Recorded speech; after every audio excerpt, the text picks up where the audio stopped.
আহলুস সুন্নাতি ওয়াল জামাত। ভালো করে মনোযোগ সহকারে একটু বোঝার চেষ্টা করবেন। আহলুস সুন্নাত ওয়াল জামাতের সংক্ষিপ্ত শব্দ হলো সুন্নি মুসলমান। কি মুসলমান বললেন? আরেকটু জোরে বলেন না? আরেকটু জোরে বলা যাবে না? সুন্নি মুসলমান। এই জন্য একটু জোরে বলাচ্ছি যে আপনাদের ব্রেনে যাতে সেভ হয়ে যায়, কোন ভ্রান্ত মতবাদ পোষণকারী আপনার ব্রেনের মেমোরি থেকে যেন এই আকীদাকে ডিলিট করতে না পারে। যে আমাদেরকে বলা হয় সুন্নি মুসলমান। সুন্নি মুসলমান কাদের বলা হয়? হানাফি, শাফিঈ, মালিকি, হাম্বলি। এই চারটি মাযহাব যে ইসলাম জগতে, মুসলিম জাহানে প্রচলিত আছে, প্রকৃত এই চার মাযহাব মান্যকারীদেরকে বলা হয় সুন্নি মুসলমান।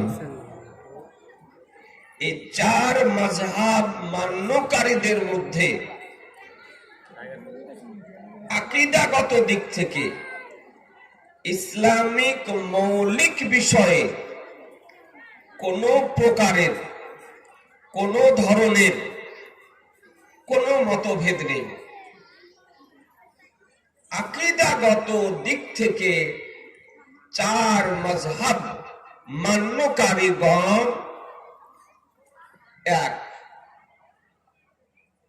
কিছু ফুরুঈ মাসাইলে, গৌণ বিষয়ে হাদিসের ভিত্তিতে কিছু আপনার মতবিরোধ আছে, কিন্তু একটি মৌলিক মতবিরোধ নয়। ইসলামিক মৌলিক বিষয়ে চার মাযহাব মান্যকারীগণ একমত। এর মধ্যে আমাদেরকে বলা হয় সুন্নি হানাফি। কি বলা হয়? আরেকটু জোরে বলেন। সুন্নি হানাফি। হানাফি কেন বলা হয়? যে জগৎ বিখ্যাত ইমাম,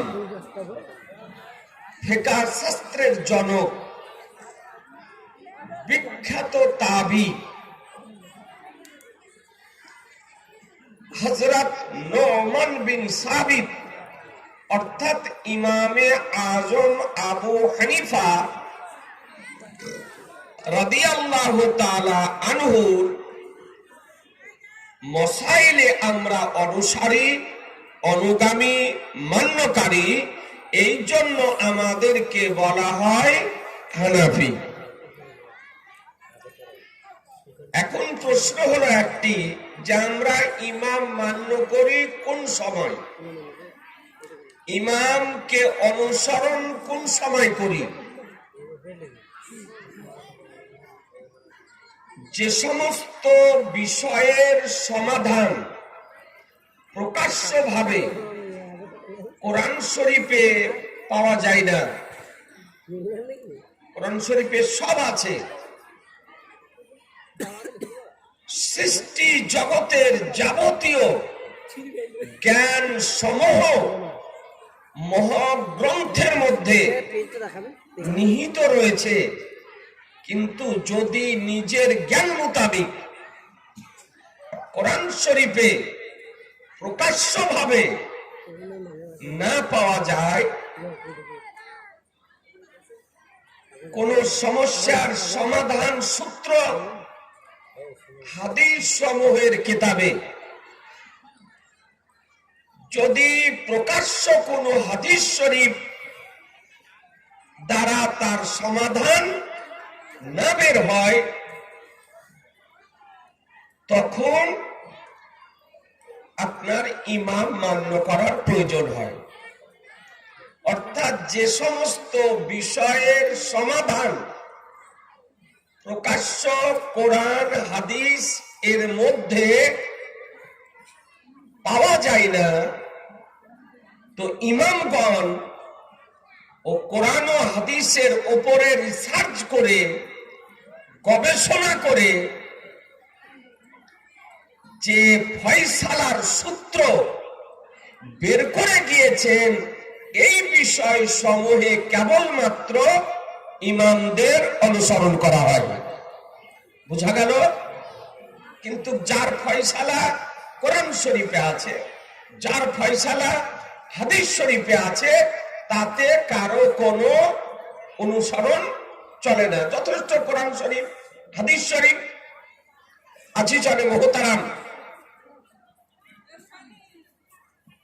তো আমাদের জগৎ বিখ্যাত ইমামে আজম আবু হানিফা রাদিয়াল্লাহু তাআলা আনহু, তিনি হলেন একজন তাবী, অর্থাৎ সশরীরে ইমানি অবস্থায় একাধিক সাহাবীগণকে দর্শন করেছেন, আর সাহাবীর নিকট থেকে তিনি হাদিস শরীফ বর্ণনা করেছেন। সুবহানাল্লাহ, সুবহানাল্লাহ। বেশক তিনি একজন মশহুর ও মারুফ তাবী। এখন বর্তমান সময় কিছু সংখ্যক লোক বেরিয়েছে, তারা যে কোনো সমস্যার সমাধান নেওয়ার জন্য বলছে যে কোরআন শরীফ থেকে দেখাতে হবে, কোরআন শরীফ থেকে। একে বলে আহলে কোরআন, কোরআন শরীফ ছাড়াও কিছু মানে না, কেবলমাত্র কোরআন শরীফ মানে, হাদিস শরীফ মানে না। আর কিছু বেরিয়েছে আপনার, এদেরকে কোন দেশে কোন ভাই যদি থাকেন তো রাগ করিয়েন না, আপনার সংশোধনের জন্য বলছি। এদেরকে কোন দেশে বলে হাত ঝাড়ুয়া, আবার কোন দেশে বলে পা ফাড়ুয়া, কোন দেশে বলে বাদিয়া, কোন দেশে বলে জোলহা, কোন দেশে বলে ফারাজি, কোন দেশে বলে লামাঝাবি, আর আরবিতে বলে গায়র মুকাল্লিদ। আর তারা নিজেরা নিজেদের নাম ইংরেজদের পা ধরে নিয়েছে, তার নাম হলো নামধারী আহলে হাদিস। এটা তারা ইংরেজদের কাছ থেকে অনুরোধ করে পা ধরে এই নামটা নিয়েছিল আপনার, যে আমাদের এই ওয়াহাবি নামটা বাদ দিয়ে আমাদেরকে আহলে হাদিস নামটা দেন। তো ইংরেজেরা তাই নামটা আপনার নির্বাচন করে দিয়েছিল আহলে হাদিস। এরা আবার বলতেছে যে কোরআন আর হাদিস ছাড়া কিছু মানি না, কোরআন হাদিস ছাড়া কিছু মানি না।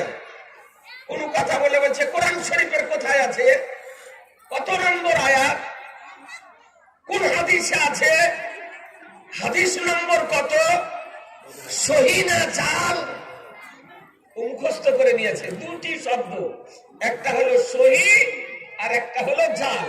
বলছে সহি হাদিস থেকে দেখাটা। একটু ভালো করে বোঝার চেষ্টা করেন, আপনাদেরকে একটু আমি বোঝানোর চেষ্টা করছি। এ মাদ্রাসায়ে তাজুস শরিয়া কানজুল উলুম আপনাদের ঈমানের হেফাজত করবে, আপনার আকীদার হেফাজত করবে, আপনার আহলুস সুন্নাত ওয়াল জামাতের মারকাজ হবে। সুবহানাল্লাহ। বেশক বেশক এ মাদ্রাসায়ে তাজুস শরিয়া কানজুল ঈমান, এর মধ্যে কোনো ভেজাল নেই। বেশক নির্ভেজালে প্রতিষ্ঠান তৈরি করেছেন, সুন্নিয়াতের মারকাজ।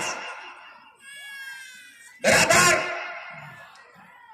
এখন প্রশ্ন হলো যে শরীয়তের দলিল কয়টি? জি, শরীয়তের দলিল কয়টি? আবার কিছু আনারি এই তথাকথিত বক্তা, বাজারি বক্তাদের ইউটিউবে বক্তব্য শুনে বলছে যে বুখারী থেকে দেখাতে হবে, বুখারী থেকে দেখাতে হবে। তো অবাক লাগে যে বুখারীর ব বুঝে না, মুসলিমের ম বুঝে না, হাদিসের হ বুঝে না, কোরআন শরীফের ক বুঝে না, আজকে কোরআনের হাওয়ালা চাইছে, হাদিসের হাওয়ালা চাইছে, হাদিস নম্বর চাইছে। ভাবতে অবাক লাগে মুসলমান। আপনাদেরকে বলতে চাই যে ডাক্তার হতে গেলে ডাক্তারি পড়তে হয় না? একটু হেনা করিয়ে ডাক্তারি পড়তে হয়, লক্ষ লক্ষ টাকা খরচ করে ডাক্তারি পড়তে হয়, তারপরে ডাক্তার হয়। ব্যারিস্টার হতে গেলে আগে তাকে ব্যারিস্টারি পড়তে হয়, ওকালতি পড়তে হয় অভিজ্ঞ ব্যক্তির নিকটে, তারপরে সে ব্যারিস্টার হয়। ইঞ্জিনিয়ার হতে গেলে আগে তাকে লেখাপড়া করতে হয়, তারপরে ইঞ্জিনিয়ার হয়। নাকি বলছেন? হ্যাঁ, এইরকমই মুফতি হতে গেলে আগে লেখাপড়া করতে হয়, তারপরে মুফতি হয়। আলিম হতে গেলে লেখাপড়া করতে হয়, তারপরে আলিম হয়।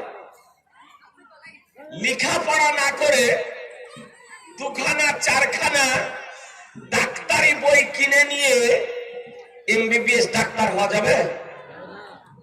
গ্রাম্য ডাক্তার জ্বর সর্দি কাশি পেটে ব্যথার ওষুধ দিতে পারে, তাই বলে ও আপনার অপারেশন করতে পারবে? হ্যাঁ, এমবিবিএস হতে পারবে? আজকে মুসলমান যদি 500 টাকার কিতাব কিনে স্টাডি করে ডাক্তার যদি হতে না পারে, 500 টাকার কিতাব কিনে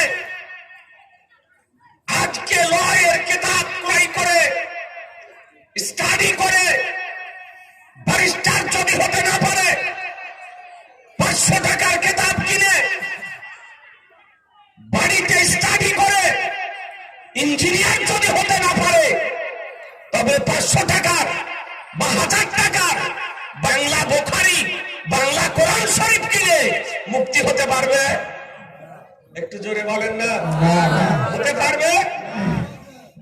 কিছু গ্রাম্য ওই ডাক্তারদের মতন হয়তো কিছু বিষয় জানতে পারবে, তাই বলে প্রকৃতভাবে কোরআন ও হাদিসকে অনুধাবন করা, তার সারমর্ম বোঝা সম্ভব হবে? জি, সম্ভব হবে না।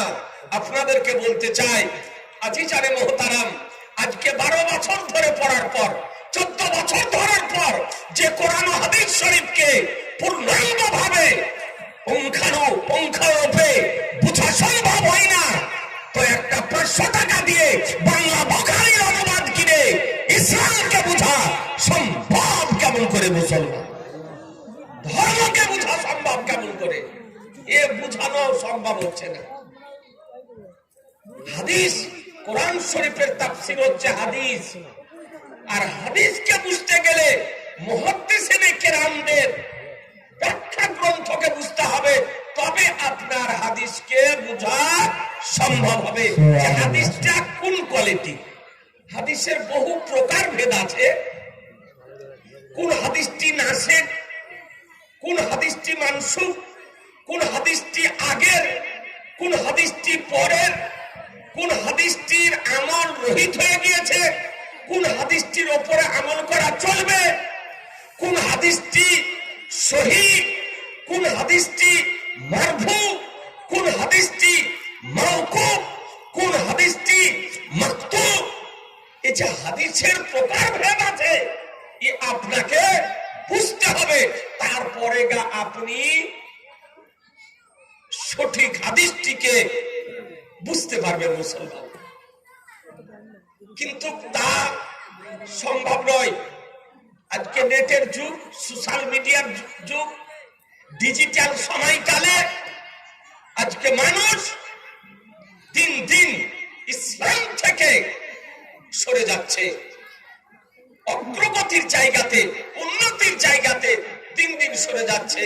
ভালো করে শুনুন, ইসলামে শরীয়তের দলিল হলো 4টি। কয়টি বললাম? জোরে বলতে হবে, আরেকটু জোরে। চারটি।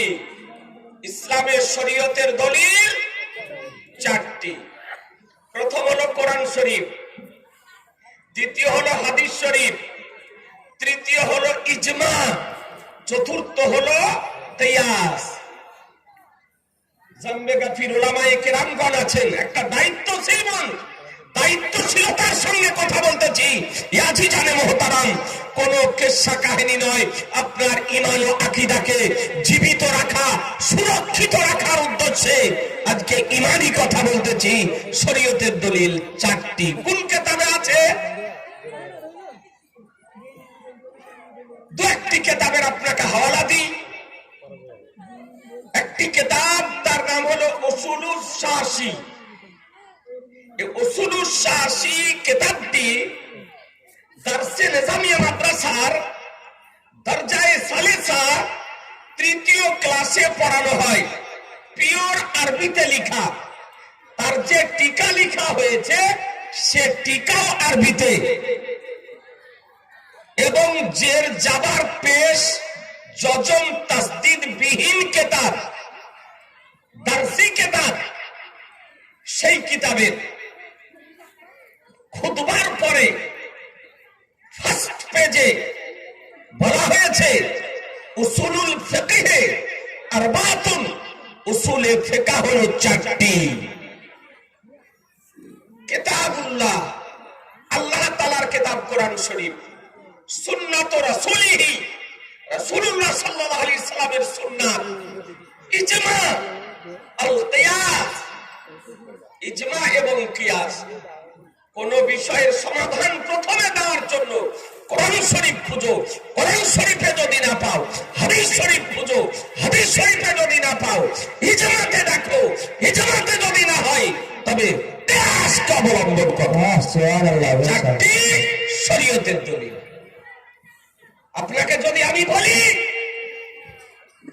যে পোল্ট্রি মুরগির মাংস খাওয়া কোন কিতাবে আছে? পোল্ট্রি মুরগির মাংস খাওয়া কোন হাদিসে আছে? আপনারা খান না? খান না? খান। কোরআন শরীফ 30 পারা, বুখারী, মুসলিম, তিরমিজি, আবু দাউদ, নাসাই, ইবনে মাজাহ, এই ছখানা হলো সিত্তার হাদিস। এরপরও আরো বহু হাদিসের গ্রন্থ আছে। একজন ব্যক্তিকে ধরে বলুন যে এই ছখানা শুধু নয়, পৃথিবীতে যত হাদিস প্রিন্ট হয়েছে কোন হাদিস থেকে একটি ভারত দেখিয়ে দাও যে পোল্ট্রি মুরগির মাংস খাওয়া যায়। কিয়ামত পর্যন্ত দেখানো সম্ভব হবে না। জি, তো পোল্ট্রি মুরগির মাংস খাওয়া তো একটা বেদাত, নাকি বলছেন? পাকা বেদাত। কিন্তু কোনদিন কোন মৌলবি বলেছে যে পোল্ট্রি মুরগির মাংস খাওয়া বেদাত, সুতরাং ত্যাগ করুন, খাবো না, বর্জন করুন, খাবো না, পরিত্যাগ করুন, খাবো না, পরিহার করুন, খাবো না? কেউ বলেছে কোনদিন? রান্না করে দেন, মাখো মাখো ঝোল, চপ চপ করে খাবে, কোনো অসুবিধা নাই। জি, এর পয়সা দেওয়ার জন্য ফিকহের প্রয়োজন, মুসলমান ফিকহের প্রয়োজন, কিয়াসের প্রয়োজন। তবেই আপনি এর ফয়সালা দিতে পারবেন যে পোল্ট্রি একটা মুরগি, আর মুরগির মাংস খাওয়া জায়েজ, সুতরাং পোল্ট্রির মাংস খাওয়া জায়েজ। মশলা বোঝা গেল? কেউ যদি ব্যক্তিগত না খান এটা আলাদা বিষয়, কারো যদি রুচি না হয় আপনি খাবেন না, কিন্তু শরীয়তে খাওয়া জায়েজ। মশলা বোঝা গেল? বুঝতে পারলেন না? পারলেন না? শরীয়তের দলিল চারটি। দ্বিতীয় কিতাব নুরুল আনোয়ার, পিওর আরবিতে লেখা, জের জাবার পেশ জজম তাসদিদ বিহীন কিতাব, দারসে নিজামিয়া মাদ্রাসা দরজায়ে রাবিয়াতে পড়ানো হয়। কোন কিতাবটি রাইটার মোগল শাসকগণের মধ্যে শ্রেষ্ঠ শাসক, ইতিহাসের পাতায় যাকে জিন্দা পীর হিসাবে আখ্যায়িত করা হয়েছে, সম্রাট আওরঙ্গজেব আলাইহি রহমাতুল্লাহ, তারই ওস্তাদে গেরামি মোল্লা জীবন রহমাতুল্লাহ। সুবহানাল্লাহ, বেশক সুবহানাল্লাহ। তিনি হলেন মোগল শাসকগণের মধ্যে শ্রেষ্ঠ শাসক, সম্রাট আওরঙ্গজেব আলমগীর আলাইহি রহমাতুল্লাহ। তিনি একজন ওলিয়ে কামিল ছিলেন এবং এত ঊর্ধ্ব স্তরের ব্যক্তি ছিলেন যে তিনি একজন মুজাদ্দিদ ছিলেন, ইসলামিক সমাজকারক ছিলেন। ফরজ নামাজ তো বহুর্ধের কথা, যার জীবনে কোনোদিন তাহাজ্জুদের নামাজ কাজা হয়নি। সুবহানাল্লাহ, সুবহানাল্লাহ। তাহাজ্জুদের নামাজ কাজা হয়নি, এইরকম সম্রাট ছিলেন মোগল শাসকগণের মধ্যে। তারই উস্তাদে গেরামি লিখতেছেন যে শরীয়তের দলিল আদিল্লায়ে আ'মা, অর্থাৎ শরীয়তের দলিল হলো চারটি: কোরআন শরীফ, হাদিস শরীফ, ইজমা, কিয়াস। সুতরাং মুসলমান পরিষ্কার ভাবে বোঝা গেল যে মূল হচ্ছে দুটি, আর এই দুটি থেকে বেরিয়ে হচ্ছে চারটি। তৃতীয় কিতাব, কিতাবটির নাম ফাতাওয়ায়ে শামী। 12 খণ্ডে বিভক্ত, মোটামুটি জমিনে রাখলে এতটা উঁচু হবে। এই কিতাবটি রাইটার আল্লামা ইবনুল আবেদিন রহমাতুল্লাহ আলাইহি। কিতাবটিতে 3টি কিতাব আছে। উলামায়ে কেরামগণ জানেন মূল কিতাব তার নাম হলো তানবীরুল আবসার, তার সারা দুররে মুখতার, তার সারা রদ্দুল মুহতার। এ বেরাদারান ইসলাম, আর এই রদ্দুল মুহতারের সারা করেছেন জি আমার আলা হযরত সুবহানাল্লাহ, আসিমুল বরকাত মুজাদ্দিদ দিনবিল্লাহ আকাইনি আমার দরিয়াই রহমত বেশক সিরাজুল উম্মত মখজান ইলম হিকমত ইমাম ইশক মোহাব্বত ইমাম আহলে সুন্নাত ইমাম আহমদ রাজা ফাজিল বেরলভী রহমাতুল্লাহ আলাইহি, যার নাম হলো জাদ্দুল মুনতার। সুবহানাল্লাহ, সুবহানাল্লাহ, বেশক সুবহানাল্লাহ। হযরত পীর সাহেব কেবলা ইনি 5000 টাকা এই মাদ্রাসার উন্নয়নের জন্য দিয়েছেন। আলহামদুলিল্লাহ, হযরতের দান এবং হযরতের দোয়া দুটোই আছে মাদ্রাসার জন্য, যাকে তিনি আন্তরিকতার সঙ্গে 5000 টাকা দান করেছেন। আলহামদুলিল্লাহ, আল্লাহ যেন কবুল করে নেন। নারায়ে তাকবীর, আল্লাহু আকবার। একটু জোরে বলেন না গো, নারায়ে তাকবীর, আল্লাহু আকবার। নারায়ে রিসালাত, ইয়া রাসূলুল্লাহ, আসওয়াক আলা হযরত উলামায়ে আহলে সুন্নাহ, জিন্দাবাদ। 5000 টাকার দাতা পীর সাহেব কিবলা। জিন্দাবাদ। আল্লাহ যেন কবুল করে নেয়, আর হুজুরের দোয়া যেন থাকে। এ প্রতিষ্ঠান যেন একটা আরবিক ইউনিভার্সিটিতে পরিণত যেন হয়। মুসলমান বলুন আল্লাহুম্মা আমিন, জোরে বলুন আল্লাহুম্মা আমিন। আল্লাহুম্মা আমিন। জানে মুহতারাম, সেই কিতাবের প্রথম খণ্ডের মধ্যে বর্ণিত হয়েছে শরীয়তের দলিল 4টি: কোরআন শরীফ, হাদিস শরীফ, ইজমা, কিয়াস। যা পৃথিবীর যে কোনো লাইব্রেরিতে খোঁজ করলে পাবেন। ইসলামিক বড় বড় যত লাইব্রেরি আছে আপনি খোঁজ করলে পাবেন। একটা ভারতের কিতাবের নাম বলবো, জি একটা ভারতের কিতাবের নাম বলি। কিতাবটির নাম বাহারে শরিয়াত, 20 খণ্ডে বিভক্ত। সুবহানাল্লাহ। কত খণ্ডে বললাম? 20 খণ্ডে। ই কাটমুল্লা কিতাব পড়ে না, বই পড়ে না, বই দেখে না, কি বলছে কোনো কিতাবে নাই, কোনো কিতাবে নাই। এই কিতাবই চোখে দেখলো না, আর বলছে কোনো কিতাবে নাই। 20 খণ্ডে বিভক্ত সেই কিতাবের মধ্যে বর্ণিত হয়েছে যে শরীয়তের দলিল 4টি। যে কিতাবের রাইটার সদরুস শরিয়া মুফতি আমজাদ আলী আলাইহি রহমাতুল্লাহ, তিনি বর্ণনা করেছেন যে শরীয়তের দলিল 4টি। আজিজানে মুহতারাম, আপনাদেরকে বলতে চাই, এ আকীদা বলির উপরে আপনাদের আমাদেরকে পাহাড়ের মতন স্থির থাকতে হবে। এ নবীর কি শান, নবীর কি মান, নবীর কি মর্যাদা, নবীর কি সম্মান। আজকে এ বেরাদার একটা পশুতে জানে, জীব জন্তুতে জানে, পশু পাখিতে জানে, পাহাড় পর্বতে জানে, নদ নদীতে জানে, কিন্তু আজকে এক শ্রেণীর দাড়িওয়ালা ব্যক্তি, টুপি পরা ব্যক্তি, পায়জামা পরা ব্যক্তি, পাঞ্জাবি পরা ব্যক্তি, কোরআন পড়া ব্যক্তি, হাদিস পড়া ব্যক্তি, আরবি পড়া ব্যক্তি, তাসবিহ জপা ব্যক্তি, মসজিদ করা ব্যক্তি, মাদ্রাসা করা ব্যক্তি আমার এই নবীর মান ও শানকে ছোটখাটো করার জন্য আদা জল খেয়ে কোমর বেঁধে ময়দানে নেমেছে। যে নবীকে ছোট কেমন করে করা যায়, সাধারণ মানবের কাঠগড়াতে দাঁড় কেমন করে করা যায়, এই কাজে আজকে নেমেছে। বলুন মুসলমান, এ নবীর শান ও মানকে ছোট করা পৃথিবীতে কারো পক্ষে সম্ভব হবে না। একটু জোরে বলতে হবে।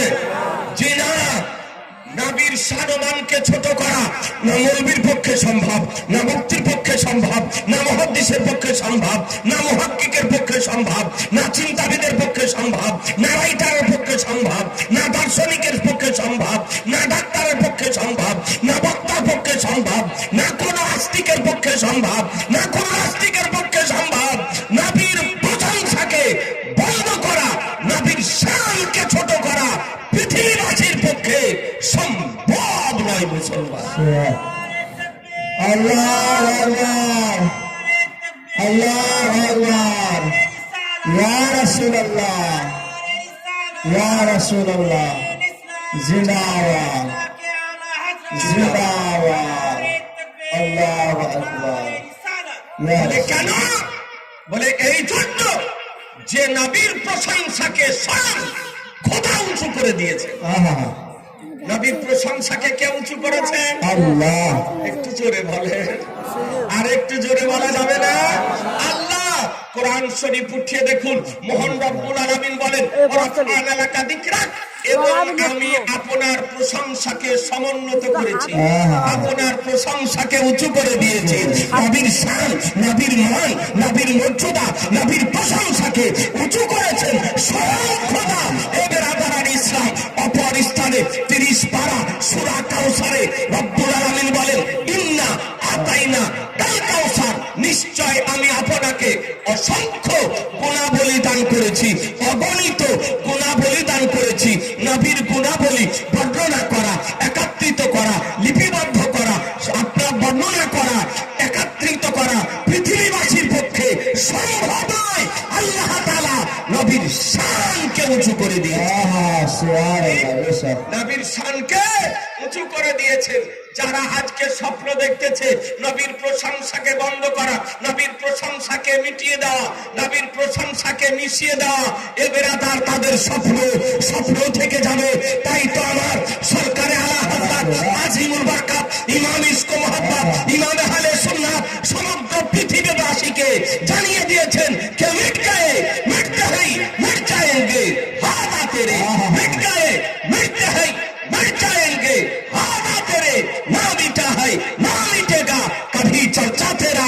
ए बिरादरान इस्लाम, সূর্য থাকবে না, চন্দ্র থাকবে না, তারকা থাকবে না, জমিন থাকবে না, পাহাড় থাকবে না, পর্বত থাকবে না, নদ থাকবে না, নদী থাকবে না, সমুদ্র থাকবে না, মানব থাকবে না, জিন থাকবে না, পৃথিবী ধ্বংস হয়ে যাবে, কিন্তু অচল খোদার তাও আমার নবীর প্রশংসা থাকবে। আহা, সুবহানাল্লাহ, বেশক, বেশক। নবীর প্রশংসা শেষ হবে। থাকবে, কারণ আল্লাহ থাকবেন তো আমার নবীর প্রশংসা থাকবে। আহা, নবীর প্রশংসাকারী কে?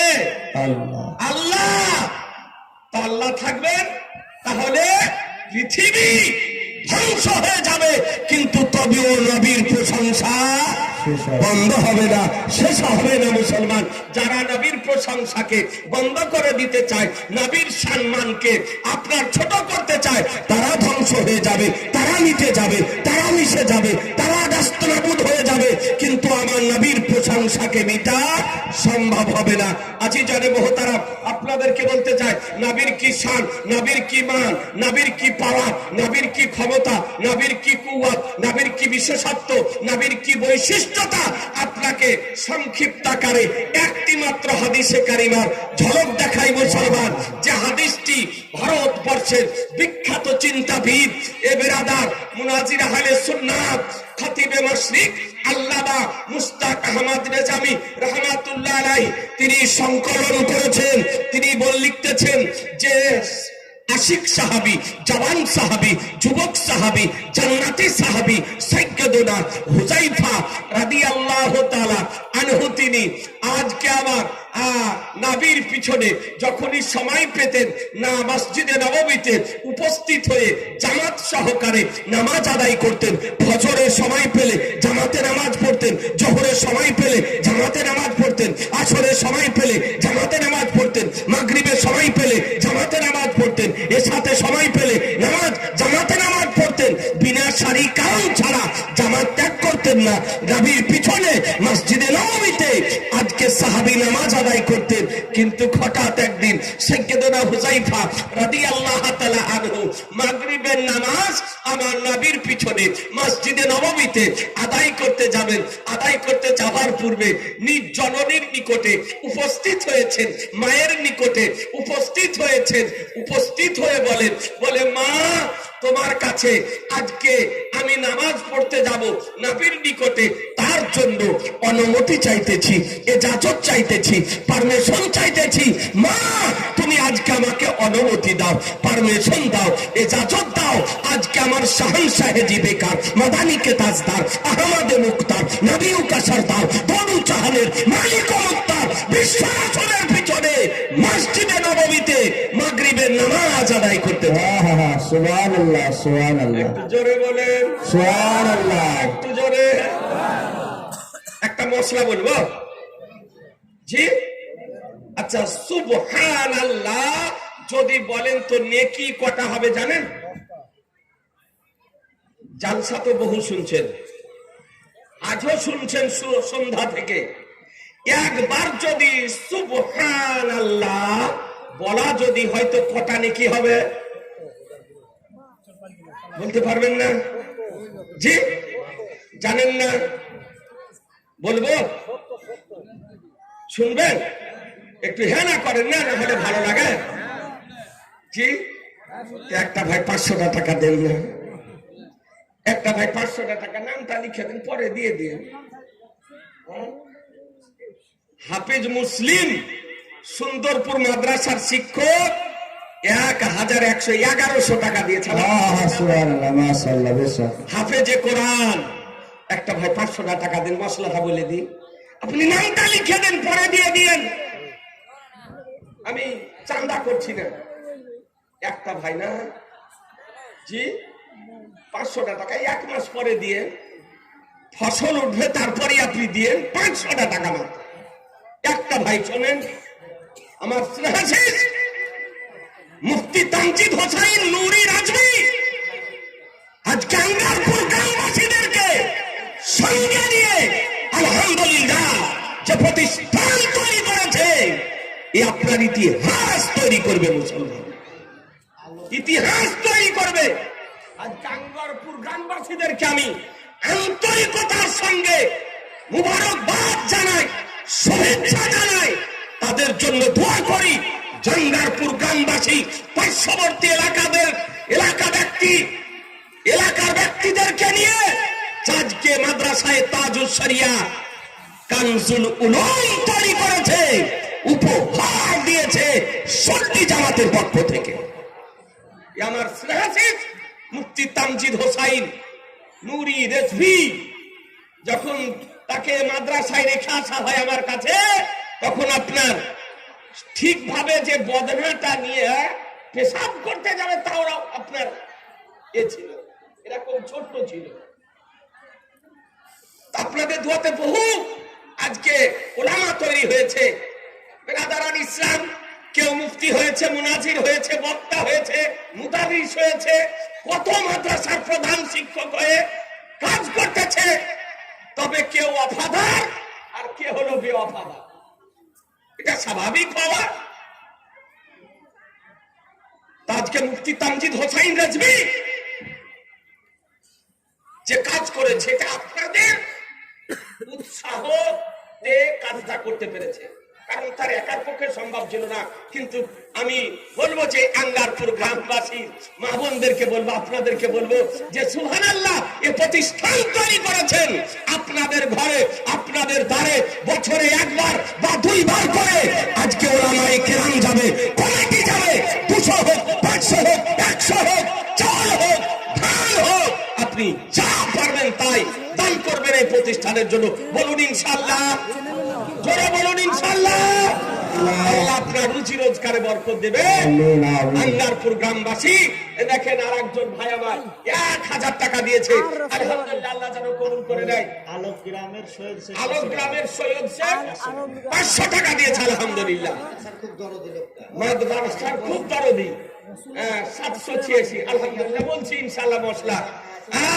তো ব্রাদারান ইসলাম খুব ভক্ত অনেকেই আছেন। আলহামদুলিল্লাহ, এত অল্প সময়ের মধ্যে বহু দেখা যাচ্ছে সব বছরের পর বছর লাখ লাখ টাকা মাদ্রাসার ইনকাম, কিন্তু মাদ্রাসার অগ্রগতি হয় না, মাদ্রাসারও উন্নতি হয় না, লেখাপড়ারও উন্নত হয় না, আর মৌলবীরও উন্নতি হয় না, আর ওর কমিটিরও উন্নতি হয় না। বেশক। কিন্তু আলহামদুলিল্লাহ, ইয়ে তাজুস শরিয়াত কানজুল উলুমে যেমন শিক্ষার উন্নতি হয়েছে, বিল্ডিং এর উন্নতি হয়েছে, কমিটির উন্নতি হয়েছে এবং আয়ের উন্নতি হয়েছে। সুবহানাল্লাহ, বেশক। এ আমার হুজুর তাজুস শরিয়ার ফায়েজ মাশাআল্লাহ, হুজুর মাশাআল্লাহ। তাজুস শরিয়াত আমার সিনাসিস বলতেছিলেন যে 2 কোটি 2.5 কোটি পৃথিবীর বুকে রেকর্ড সৃষ্টি করেছে মুসলমান। যে আমার হুজুর তাজুস শরিয়ার শহীদ বর্ণনা, যে হুজুর তাজুস শরিয়ার ইন্তিকালের পর তার জানাজাতে কত জনসংখ্যা হয়েছিল, প্রেস মিডিয়া, ইলেকট্রিক মিডিয়া, সত্যি। আপনার সোশ্যাল মিডিয়া আর সহি হিসাব দিতে পারেনি। এটা অনুমান করে বলেছে বুঝুন, বেশক, সুবহানাল্লাহ। সঠিক হিসাব দিতে পারেনি। পৃথিবীতে রেকর্ড করেছে মুসলমান। এ আমার হুজুর তাজুস শরিয়া আলাইহি রহমা রিদওয়ান। যদি আর একদিন যদি তার পবিত্র দেহ মোবারক যদি থাকতো, তবে আপনার বেরেলি শরীফে জায়গা দেওয়া সম্ভব ছিল না। এতটাই বলা যায় যে বেরেলি শরীফের শহর আমার হুজুর তাজুস শরিয়ার ইন্তিকালের পর জনসমুদ্রে পরিণত হয়েছিল। নারে তাকবীর, নারে রিসালাত, মাশরাফ আলা হযরত। মুসলমান, তো মশলাটা বলে দিই আপনাদেরকে। সুবহানাল্লাহ একবার যদি বলেন তো নেকি হবে কটা? 90টি। কতটি নেকি হবে? 90টি। জোরে বলেন। 90টি নেকি হবে। আপনার আমল নামাতের সঙ্গে সঙ্গে লিখা হবে 90টি নেকি। বলে কেন? সুবহানাল্লাহ শব্দের মধ্যে 9টি অক্ষর আছে। বেশক। 9টি অক্ষর আছে, আর একটি অক্ষর উচ্চারণ করলে 10টি নেকি। তাহলে 9 10 90। 90, 9 10 90। এই জন্য ওলামায়ে কিরামগণ মাঝে মধ্যে আপনাদেরকে একটু সুবহানাল্লাহ বলেন, বেশক। আপনারাও বলেন। বুঝা গেল মশলা? আচ্ছা, আর একটা মশলা বলে দিই।